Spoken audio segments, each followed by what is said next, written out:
कक्षा 6वीं, विषय हिंदी, घटक 7, नदी कंधे पर। सुप्रभात बच्चों, परसों हमने कौन से कविता के बारे में जानकारी लेना शुरू किया था? जी बराबर, नदी कंधे पर। कवि प्रभुदयाल श्रीवास्तव की यह कविता किस पर आधारित है? जी बिल्कुल सही, कल्पना पर आधारित है। तो कौन सी कल्पना की है? जी बिल्कुल सही जवाब, यदि हम नदी को कंधे पर ले जा सकते। तो बच्चों, परसों हमने पहले 2 चरण में देखा कि अगर हम नदी को कंधे पर ले जा सकते तो क्या क्या कर सकते हैं। तो आइए अब तीसरा और आखिरी चरण का स्पष्टीकरण देखते हैं। सबसे पहले शुरू में हम कविता का गायन करेंगे।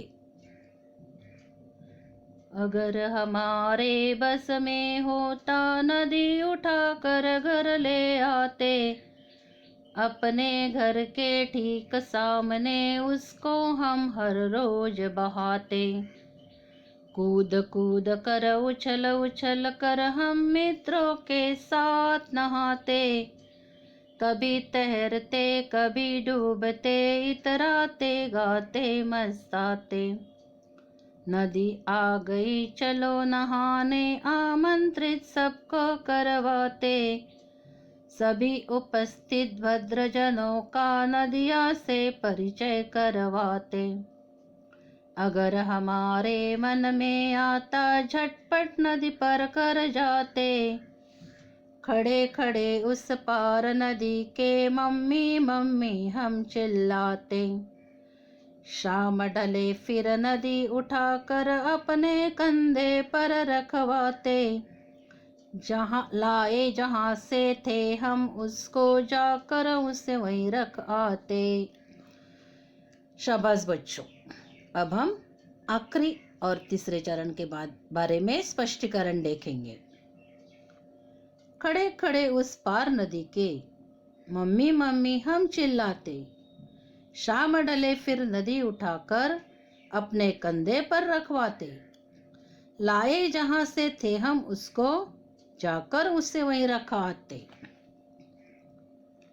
बच्चों, इस आखिरी चरण में कवि ने कल्पना करके बताया है कि अगर नदी हमारे घर के आंगन में रखते या बहाते हैं तो तब हम नदी की दूसरी ओर खड़े होकर जोर जोर से मम्मी को आवाज लगाते, खूब चिल्लाते, खूब मस्ती करते। और जब शाम रात में बदलने लगती है तब हम मित्रों की सहायता से नदी को अपने कंधे पर रखवाते और वहीं ले जाकर उसे रखाते जहां से लाए थे। तो बच्चों, अंत में कवि को ऐसा क्यों लगता है कि अपना मनोरंजन होने के बाद उसे हम जहां से लाए थे वहां छोड़ देते हैं?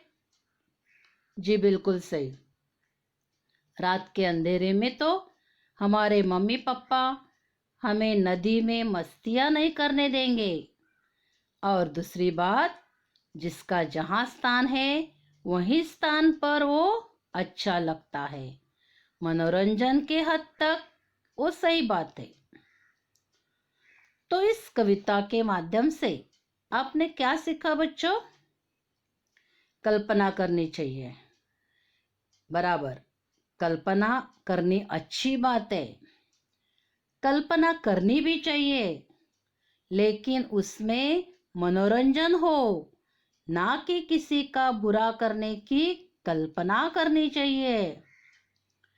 अगर हम अच्छी कल्पना करते तो हमारे साथ अच्छा हो जाता है। अगर हम बुरी कल्पना करते हो तो हमारे निजी जीवन में भी उसका बुरा असर होता है, क्योंकि ऐसा कहते हैं कि हम जो हमेशा एक ही बात बार बार सोचते हैं तो वही बात हमारे जीवन में कभी कभी सच हो जाती है। तो हमें हमेशा से अच्छी अच्छी कल्पना करनी चाहिए। कभी भी दूसरों के बारे में गलत कल्पना नहीं करनी चाहिए।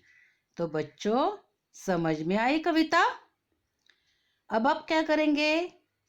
देखो, अब आप किसी अपनी एक मनपसंद विचार पर कल्पना कीजिए और वो कल्पना अपने नोटबुक में लिखिए। जैसे कि यदि मुझे परी मिली तो, यदि मैं अवकाश में उड़ सकूं तो, या यदि मैं पुस्तक भंडार खोल दूं तो बच्चों, शब्दार्थ और प्रश्नोत्तर हम परसों देखते हैं। तब तक हम क्या करेंगे? तब तक हम पूरी कविता याद करके रखेंगे। Okay, bye, see you, take care.